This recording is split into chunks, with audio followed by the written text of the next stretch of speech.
प्यारे विद्यार्थियों, आज हम कक्षा 9वीं के 1.1 प्रश्नावली पर चर्चा करेंगे और उसके जो जो प्रश्न हैं उनको हम हल करेंगे। उसमें परिमेय संख्याओं से संबंधित प्रश्न हैं, तो मैं आपको एक बार फिर परिमेय संख्याओं की परिभाषा यहाँ बताता हूँ। परिमेय संख्या, परिमेय संख्या,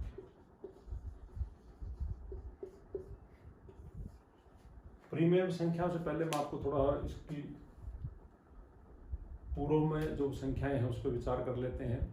संख्याएं प्राकृत संख्या, पूर्ण संख्या, पूर्णांक संख्या और फिर परिमेय संख्या।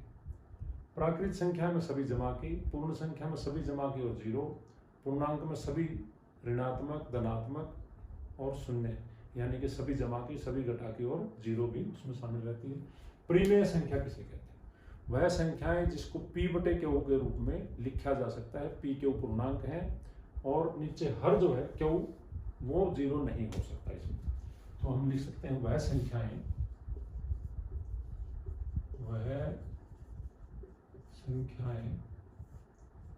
जिन्हें p बटे क्यू के रूप में लिख सकते हैं।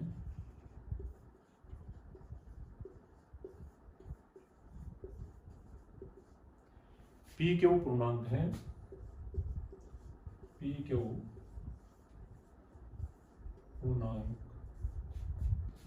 है और क्यू बराबर जीरो नहीं है। यानी कि आप समझ सकते हैं कि वह सभी संख्याएं जिनको p बटे क्यू के रूप में यानी कि बटों में लिख सकते हैं। अब यहाँ प्रश्न उठ सकता है कि क्या 5 एक परिमेय संख्या है? हाँ, किसी भी संख्या को 1 से भाग लिख सकते हैं। 5 बटे 1, चाहे वो माइनस का हो, 3 बटे 1 और भी, -9 बटे 4, -17 बटे 8, कोई भी संख्या आप ले सकते हैं। ये सभी संख्याएं परिमेय संख्या है। तो इसमें आपका 1.1 का पहला प्रश्न है, क्या शून्य जीरो एक परिमेय संख्या है? तो आप देखेंगे इस परिभाषा से संबंध देखो कि परिमेय संख्या वो संख्या होती है जिनको p बटे क्यू के रूप में लिखा जा सकता है और नीचे जीरो ना हो। तो जीरो कहता शून्य है, परिमेय संख्या है, ये परिमेय संख्या है, परिमेय संख्या है। अब वो कहता है क्यों है? क्योंकि हम कह देंगे कि अंश तो यही रहना चाहिए, 0 बटे 1 लिख दो, ये भी जीरो ही होता है, जीरो के बराबर होते हैं। 0 के बटे चाहे -5 लिख दो आप, 0 के बटे चाहे किसी से भाग दे दो नीचे, तो ये सभी मान जीरो के हैं, चाहे वो जमा से, लेकिन नीचे जीरो नहीं होना चाहिए। तो इसलिए जीरो एक परिमेय संख्या है। अब इसी प्रश्नावली में 1.1 में आपका दूसरा प्रश्न है,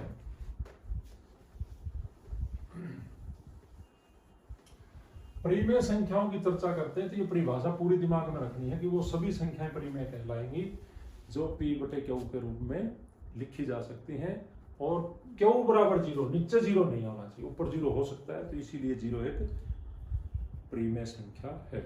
अब ये कहता है 3 और 4 के बीच में, 3 और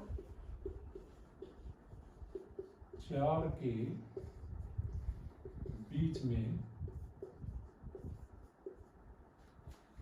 6 परिमेय संख्या,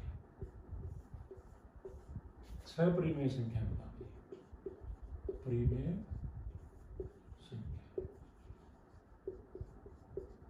आप ध्यान दें कि किसी भी दो परिमेय संख्याओं के बीच में अनंत परिमेय संख्याएं होती है। अपरिमित रूप में संख्याएं रहती हैं इनके बीच में, कोई भी दो परिमेय संख्याएं उनके बीच में अनंत अपरिमित रूप में संख्याएं रहती हैं।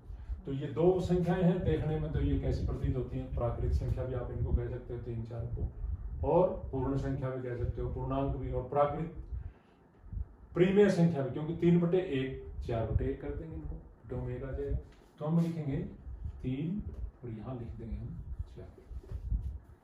अब इनके बीच में 6 परिमेय संख्या बतानी, कितनी बतानी है? 6।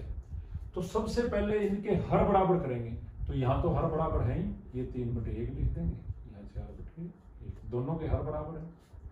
जब इनके पहला स्टेप क्या है कि दो अगर परिमेय संख्याएं दे रखी हैं तो उनके बीच पहले हर बराबर कर देंगे। यहाँ अगर हर बराबर नहीं होते तो हम हर बराबर करते पहले, और हर बराबर होने के बाद में जितनी संख्याएं निकालनी है उससे एक अधिक से गुणा करेंगे, यानी कि 7 से इसको ऊपर गुणा 7 से नीचे, ऐसे इसको भी 7 से ऊपर गुणा 7 से नीचे, एक अधिक संख्या से करेंगे। तो ये हो जाएगा ऊपर ऊपर की गुणा 7 की 21, 7 एकम 7, ये हो जाएगा 7 के 28, 7 एकम 7। अब आप देखेंगे इसके स्वरूप पर कोई फर्क नहीं, ये 3 है तो ये भी 3 ही है, 7 एकम 7, 7 की 21। इसका अगर न्यूनतम रूप लिखेंगे तो ये भी 21 ही आएगा। ऐसे ही 4 का हमने इसको एक ही संख्या से ऊपर नीचे गुणा कर दी तो ये 28 बटे 7। अगर इसका न्यूनतम रूप लिखेंगे 7 एकम 7, 7 के 28, 4 ही उत्तर आएगा।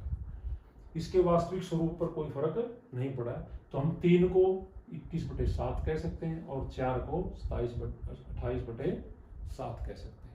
अब इनके बीच में 6 परिमेय संख्या लिखनी है, तो हम पहले इसको लिख देंगे 21 बटे 7 कोमा, और इसको यहाँ इस जोड़ी में लिख देंगे 28 बटे 7। दोनों के हर बराबर कर रखे हैं हमने।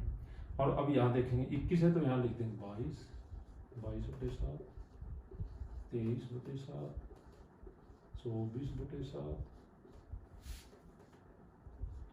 25 बटे 7, 26 बटे 7 और 27 बटे 7। अब देखोगे आप 1 2 3 4 5 ये 6 परिमेय संख्या इसके बीच में आ गई। वैसे 2 परिमेय संख्याओं के बीच में अगर एक संख्या निकालनी हो तो दोनों का योग करके 2 से भाग दे देते हैं, या दूसरे शब्दों में हम ये कहते हैं कि दोनों संख्याओं को योग करके 1 बटे 2 से गुणा कर देते हैं। लेकिन जब बहुत सारी संख्याएं निकालनी हो तो उसमें इस प्रकार के सवालों में ज्यादा समय ना लगे, इसलिए हम इनके हर बराबर करके और जितनी संख्याएं पूछी हैं उसके एक अधिक से गुणा करके फिर हम इस प्रकार से बहुत सारी संख्याओं को इनके बीच में जल्दी निकाल सकते हैं। तो प्यारे विद्यार्थियों, इसके बाद जो भी आपकी कोई समस्या है वो अगले वीडियो में लेंगे और इसको आप घर में करेंगे, कार्य पुस्तिका में उतार लेंगे।